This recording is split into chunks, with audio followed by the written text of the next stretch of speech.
नमस्कार साथियों, स्वागत है आप सभी का एक बार फिर से आपके अपने यूट्यूब चैनल में। दोस्तों, आज हम चर्चा करने वाले हैं सामाजिक विज्ञान के अंदर क्लास 10th के लिए और 2023-24 के अंदर नया जो मॉडल पेपर जारी किया गया है उसके बारे में कंप्लीट एनालिसिस हम लोग करने वाले हैं।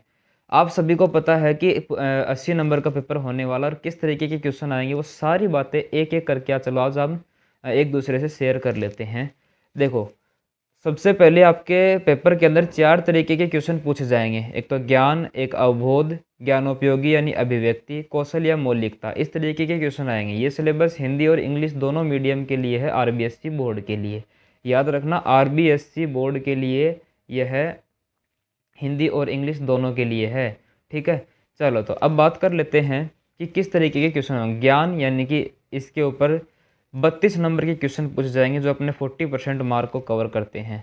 अवबोध से 38 नंबर के, ज्ञानोपयोगी से 36 नंबर के और कौशल से 4 नंबर के क्वेश्चन पूछे जाएंगे। टोटल 80 नंबर का पेपर हो जाएगा। इस तरीके से इन प्रश्नों को कैसे बांटा गया है इसके बारे में भी थोड़ी सी चर्चा कर लेनी चाहिए अपने लोगों को। देखो, वस्तुनिष्ठ प्रश्न जो होते हैं वो 15% आएंगे, यानी कि जो अबसद वाले होते हैं वो 15% आएंगे। एक एक नंबर के टोटल 15 नंबर बन के बनेंगे। ठीक है, इसमें आपको लगभग 22 मिनट से ज़्यादा का समय नहीं लगना चाहिए। ठीक है, उसके बाद में रिक्त स्थान वाले क्वेश्चन आएंगे, 7 प्रश्न आएंगे, एक एक नंबर के 7 नंबर हो गए। इसमें 14 मिनट से ज़्यादा का टाइम नहीं लगना चाहिए। उसके बाद में अति लघुरात्मक प्रश्न होंगे, वो भी एक एक नंबर के होंगे, 10 क्वेश्चन होंगे एक एक नंबर के, 10 नंबर बन जाएंगे और इसको करने में आपको 30 मिनट से ज़्यादा का टाइम नहीं लगना चाहिए। लघुत्रात्मक प्रश्न हो गए, उसके अंदर 12 क्वेश्चन आएंगे, दो दो नंबर के आएंगे और टोटल मिलाकर के 24 नंबर यहाँ पर बनेंगे। इसलिए आपको इसको करने में 42 मिनट से ज़्यादा नहीं लगने चाहिए।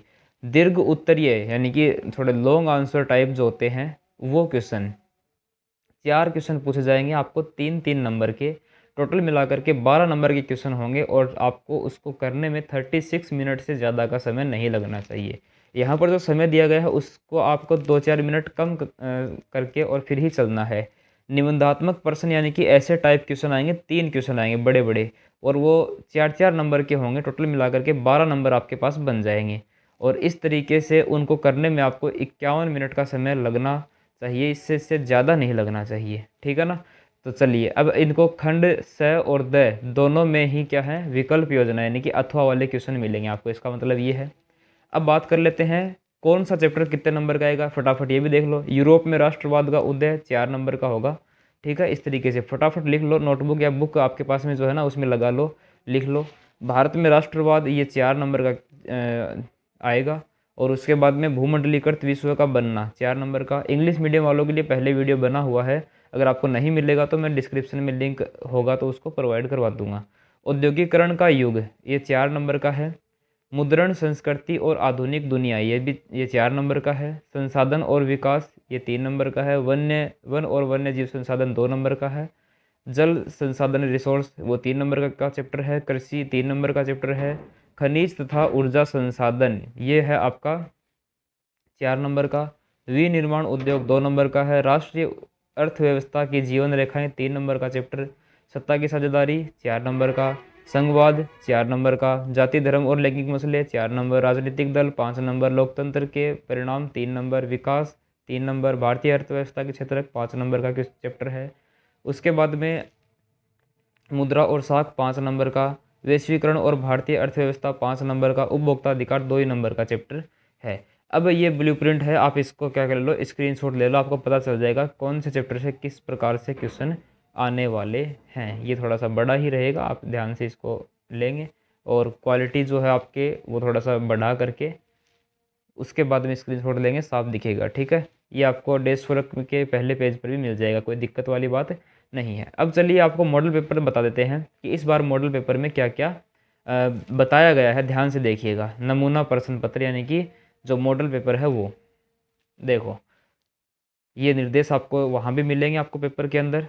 देखो, सबसे पहला क्वेश्चन, प्रथम विश्व युद्ध की शुरुआत कब हुई थी, ये आपको बताना है। उसके बाद में सेकंड क्वेश्चन, बारदौली सत्याग्रह का नेतृत्व किसने किया था।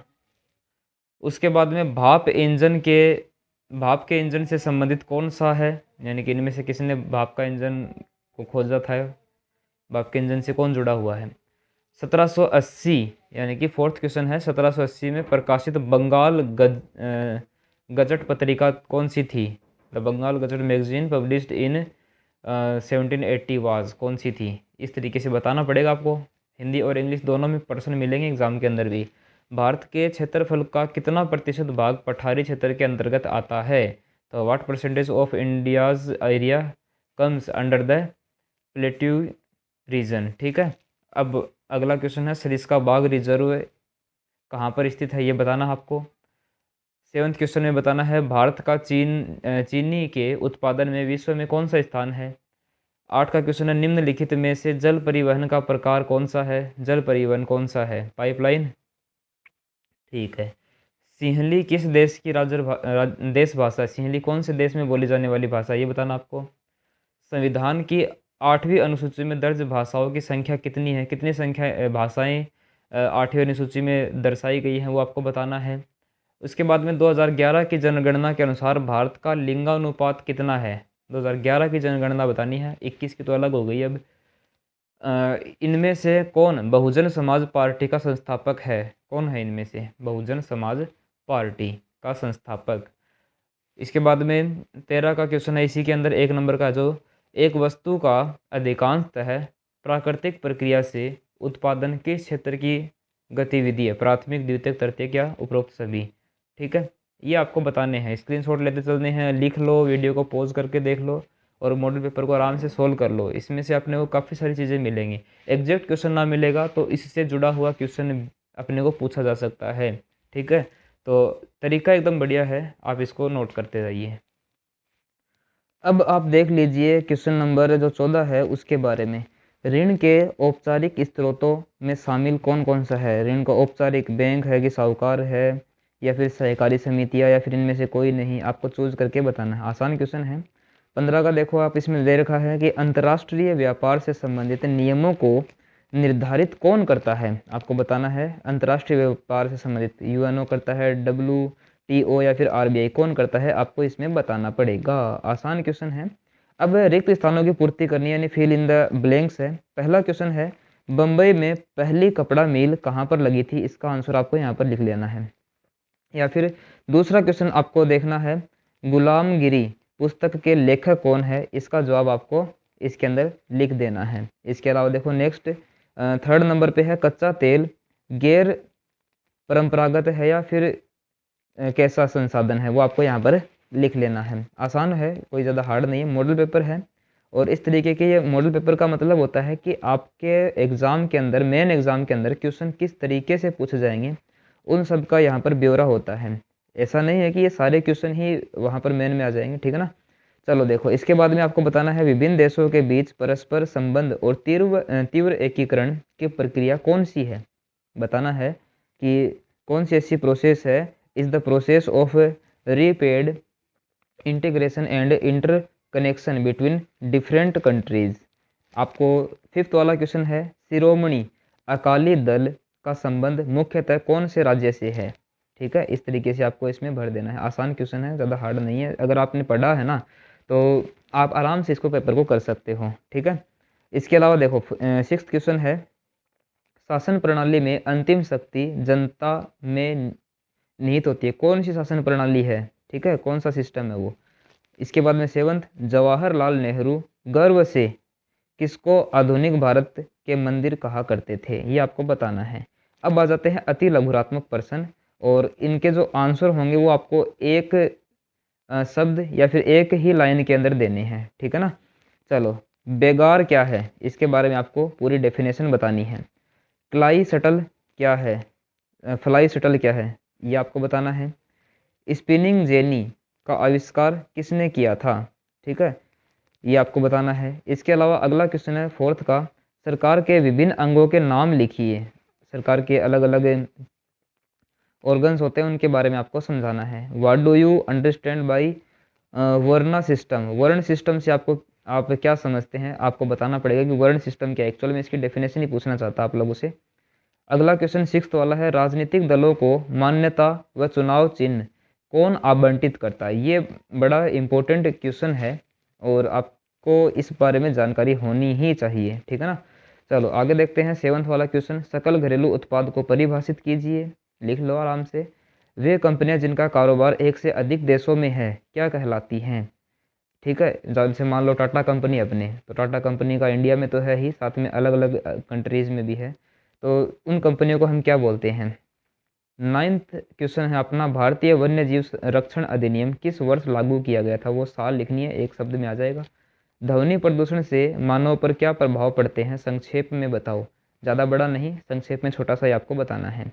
ठीक है, कई बार बच्चे क्या करते हैं, ये छोटा क्वेश्चन होता है, इसमें लग जाते हैं, वो पूरा का पूरा पैराग्राफ लिखने के लिए लग जाते हैं और टाइम कम बचता है लास्ट में, इसलिए पहले ही इंस्ट्रक्शन दिए हैं आपको कि एक लाइन में ही लिखें।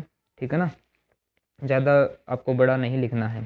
साइमन कमीशन भारत क्यों आए? ये क्वेश्चन इतना ज़्यादा इम्पोर्टेंट है कि मान लो हर बार या तो हाफ ईयरली या फिर ईयरली एग्जाम में पूछा ही जाता है। भारत क्यों आया था, इस बारे में आपको बताना है। ठीक है, ये आपके 11th-12th में भी चलता है, देख लो, ऐसा क्वेश्चन है। मुद्रण संस्कृति ने भारत में राष्ट्रवाद के विकास में क्या योगदान दिया था? कोई भी 2 पॉइंट आपको बताने की, कोई भी 2 योगदान बताने हैं। ठीक है, चलो कंट्रीब्यूशन कोई भी 2 बता देना। 6th वाला क्वेश्चन है, सत्ता की साझेदारी क्यों जरूरी होती है? ठीक है, why is power sharing important? ये आपको कोई भी 2 रीजन या फिर आर्ग्यूमेंट देने अपने अपने। 7 का क्वेश्चन है, किन्हीं 2 प्रावधानों का जिक्र करें जो भारत को धर्मनिरपेक्ष राष्ट्र बनाते हैं। कोई भी 2 बता देना है आपको, कोई भी टू कॉन्स्टिट्यूशनल प्रोविजन आपको लिखने हैं इसके अंदर। उसके बाद में क्वेश्चन नंबर 8 है, राजनीतिक दलों में सुधार के कोई भी 2 बिंदुओं का उल्लेख करें। ऐसे कोई भी 2 पॉइंट आपको बताने हैं जिससे जो भी पॉलिटिकल पार्टीज होती है उसमें सुधार हो सके। लोकतंत्र की कोई 2 आर्थिक उपलब्धियां भी बताओ। कोई भी 2 उपलब्धियां बता देनी है क्वेश्चन नंबर 9 के अंदर। ठीक है, अब चलते हैं क्वेश्चन नंबर 10 के अंदर। ध्यान से क्वेश्चन को समझना है। पहले आपके पेपर का मेन जो मोटिव होता है ना, पहला वो यही होता है कि हम क्वेश्चन पेपर को आराम से तसल्ली से ठंडे दिमाग से पहले पढ़ें, वरना पूछेगा कुछ और बता देंगे कुछ। मैथ साइंस में ज़्यादातर बच्चों के साथ में यही होता है कि वो पूछना कुछ और चाहता है, कैलकुलेशन करने के बाद में समझ में आता है कि भाई हाँ हमें तो ये करना ही नहीं था, या फिर कुछ करके आ जाते हैं, वो गलत हो जाता है। ठीक है, तो धारणीयता विकास के लिए क्यों महत्वपूर्ण है? अगला क्वेश्चन 11, विदेशी व्यापार के उदारीकरण से आप क्या समझते हैं? इस बारे में बताना है। क्वेश्चन नंबर 12, उपभोक्ता सुरक्षा अधिनियम 1986 के निर्माण की ज़रूरत क्यों पड़ी थी? ठीक है, तो 1986 का जो एक्ट था उसकी ज़रूरत क्यों पड़ी थी, ये बताना है। पहाड़ी क्षेत्र में मृदा अपरदन की रोकथाम के लिए क्या कदम उठाने चाहिए? पहाड़ी क्षेत्र यानी ढलान वाला एरिया होता है, उसके अंदर आपको कैसे कदम उठाने चाहिए ये बताना है। तो आपको खेती इस तरीके से करनी चाहिए, लाइन। ठीक है, हाँ अगला देखो क्वेश्चन, नर्मदा बचाओ आंदोलन के कोई 2 लक्ष्य बताओ। नर्मदा बचाओ आंदोलन था ना, वो किस वजह से, यानी क्या उनका टारगेट था उस आंदोलन का करने का, वो आपको इसमें कोई भी 2 बता देने हैं, 2 नंबर मिल जाएंगे। इसके अलावा 15 का क्वेश्चन है, उत्तरी मैदान में रेल परिवहन का विकास एवं विस्तार अधिक व हिमालय पर्वतीय क्षेत्र में कम हुआ है, इसका क्या कारण है? भाई हिमालय पर्वतीय क्षेत्र पे कम ही होगा क्योंकि वहाँ पर पहाड़ वगैरह हैं, तो वहाँ पर रेल लाइन बिछाना मुश्किल काम है, तो वो धीरे चलता है काम। ठीक है, इसके बाद में 15 क्वेश्चन तो हो गए हैं। अब खंड 6 आ जाता है जिसमें हर क्वेश्चन जो है वो 3 नंबर का रहेगा और आपको यहाँ पर ऑप्शन भी मिलेंगे, 2 में से कोई एक ही क्वेश्चन करना पड़ेगा। मान लो पहला नहीं आ रहा तो दूसरा कर सकते हैं आपको। तो ये 3 के नंबर तो आपके जानने ही नहीं चाहिए, सेक्शन सी और डी वाले तो। ठीक है, पहला देखो, चावल की खेती के लिए उपयुक्त भौगोलिक परिस्थितियों का वर्णन करना है, यानी कि उसमें टेम्परेचर, सोइल, मिट्टी के बारे में और वायु, तापमान, सब चीज़ों का यहाँ पर आपको डिटेल में बता देना है। इसके अलावा गहन जीविका कृषि को समझाते हुए इसकी प्रमुख समस्या क्या है वो भी बताओ। ठीक है, इंटेंसिव सब्सिस्टेंस फार्मिंग जो होती है ना, उसके बारे में बताना है और इसकी कोई मेन प्रॉब्लम क्या आती है इसको खेती को करने में, वो भी आप लोगों को बता देनी है। क्वेश्चन नंबर 17 का है, 1929 की महामंदी को समझाते हुए इसके 2 कारणों का उल्लेख कीजिए। महामंदी हुई थी भाई 1929 में, क्यों हुई थी इसका कोई कारण बताना, कोई भी 2 कारण बता करके उनकी हेडिंग लगा करके एक एक पैराग्राफ लिख देना है इनको। ठीक है, इसके अलावा गिरमिटिया प्रथा का अर्थ स्पष्ट करते हुए अध्याय में दिए गए विवरणों के आधार पर उनके हालातों के बारे में बताइए। ये क्वेश्चन गिरमिटिया वाला छोटे क्वेश्चन के अंदर पूछा गया था हाफ ईयरली एग्जाम के अंदर। ठीक है। तो आपको ऐसे क्वेश्चन जो है ना वो ज़्यादा आते हैं, यानी कि जिनके स्पेशल नेम होते हैं, टर्म होती है, वहाँ से क्वेश्चन ज़्यादा आने के चांस होते हैं। इस पेपर को देख करके आपको ये समझ में तो आ ही चुका होगा। आगे देखो, अ, उनके हालातों के बारे में बता दोगे आप। इसके अलावा देखो 18 का क्वेश्चन है, इसके अंदर 2 हैं, दोनों को आपको ध्यान से देखना है। पहला कर पाते हुए दूसरा, संघीय व्यवस्था की प्रमुख विशेषताओं का वर्णन कीजिए, describe the main features of the federal system. इसके बाद में 1992 के संविधान संशोधन से के पहले और बाद के स्थानीय शासन के महत्वपूर्ण अंतरों को बताइए। तो आप इसको 2 तरीके से क्वेश्चन को कर सकते हो, तो सीधा लिख सकते हो, या फिर सबसे अट्रैक्टिव तरीका जो होगा ना वो ये होगा कि संशोधन से पहले, और दूसरी तरफ लिख दोगे संशोधन के बाद। जो भी अंतर हुए उसमें पहला पॉइंट दूसरा पॉइंट ऐसे लगा लगा करके आप इसको करेंगे तो और अच्छा प्रभाव पड़ेगा, अट्रैक्टिव बन जाएगा, आपका आंसर नंबर पूरे मिलने के चांस रहेंगे आपको, ठीक है ना। अच्छा 19 का क्वेश्चन देखो, बेरोजगारी से क्या अभिप्राय है, और बेरोजगारी की कोई 2 प्रकारों का उल्लेख कीजिए। बेरोजगारी कई प्रकार की होती है, इनमें से कोई भी 2 प्रकार आपको बता देने हैं। ये नहीं कर पाओ तो ये कर लेना, सार्वजनिक क्षेत्रक तथा निजी क्षेत्रक में क्या अंतर है ना, प्राइवेट सेक्टर और पब्लिक सेक्टर के अंदर क्या फ़र्क है, ये आपको बताना है। अब आ जाता है अपना सेक्शन डी यानी खंड द। इसके अंदर आपको जो उत्तर लिखने पड़ेंगे 250 से 200 शब्द जो है ना वो लिखने पड़ेंगे, ज़्यादा नहीं होते, एक पेज में आराम से आ जाते हैं, खुले खुले लिखोगे तो भी। क्वेश्चन नंबर 20 को ध्यान से पढ़ें और उसका फिर जवाब देने की कोशिश करना आपको। पहले निम्नलिखित पर टिप्पणी लिखनी है, यानी कि right the note on following. वस्तु विनिमय के दोष बताने हैं आपको, ठीक है, और मुद्रा के कार्य बताने हैं, फंक्शन ऑफ मनी। ये नहीं कर पाते हो तो और में है अपने पास में। साख से आप क्या समझते हो, भारत में औपचारिक क्षेत्रक में साख की संक्षेप व्याख्या कीजिए, ठीक है, ये आपको कर देना है, या तो ऊपर वाला कर दो या फिर इसी में 2 पार्ट हैं वो दोनों कर दोगे तो 4 नंबर मिल जाएंगे। 21 का क्वेश्चन है, फ्रांसीसी क्रांति के पश्चात फ्रांस में आए बदलावों का विस्तार से वर्णन करो। फ्रांस के अंदर क्या हुआ था, क्रांति हुई थी, उसके बाद में कई सारे बदलाव देखने को मिले थे, उनका आपको डिटेल से डिस्क्राइब करना उनको। ब्रिटेन में राष्ट्रवाद हुआ था, इसका इतिहास शेष यूरोप की तुलना में किस प्रकार भिन्न है। यूरोप के अंदर भी राष्ट्रवाद था, लेकिन ब्रिटेन का थोड़ा अलग था, क्या अलग था उसके अंदर वो आपको बताना है, ठीक है। इस तरीके से अगला क्वेश्चन अपना 22 का 22 का क्वेश्चन है, प्रश्नों का उत्तर दिए गए मानचित्र में देने हैं। आपको एक मानचित्र यानी कि मैप दिया जाएगा, उसको आपको ज्वाइन करना पड़ेगा आपकी नोटबुक के साथ में, और फिर उसके अंदर क्या दिखाना है, एक तो सिंगरौली कहाँ पर है ये उसके ऊपर टिमकी करके और बताना पड़ेगा, सिंगरेनी ये कहाँ पर है, रानीगंज कहाँ पर है, नेवेली ये कहाँ पर है, आपको मैप के अंदर बताना पड़ेगा। इसके अलावा मैप के अंदर वो चीज़ें नहीं बता सकते हैं तो भारत के मानचित्र के अंदर नरोरा, कलपक्कम, रावत बाटा, तारापुर ये चीज़ें आपको बतानी पड़ेगी, ठीक है। तो इस तरीके से एसएसटी का कंप्लीट मॉडल पेपर आपको मैंने शेयर किया है। आगे आप अगर कमेंट करके मुझे बताते हो कि हमें मैथ का भी चाहिए तो तुरंत कमेंट करिए अभी, और बताइए मेरे को मैथ का आपको चाहिए या नहीं, सोल्व चाहिए या फिर केवल मॉडल पेपर चाहिए, आप मेरे को कमेंट करके बताएं। वीडियो को लाइक कर दें ताकि मैं समझ जाऊंगा कि कितने लोग यहाँ पर ऐसे हैं जो वास्तव में पढ़ाई को लेकर के और चिंतित हैं, एक्टिव हैं, ठीक है। चलिए आइए मिलते हैं अगले वीडियो में, तब तक के लिए अपना ध्यान रखिए, ख्याल रखिए, मस्त रहिए, स्वस्थ रहिए, बड़ों का सम्मान करते रहिए, और मिलते हैं अगले वीडियो में, तब तक के लिए धन्यवाद। जय हिंद।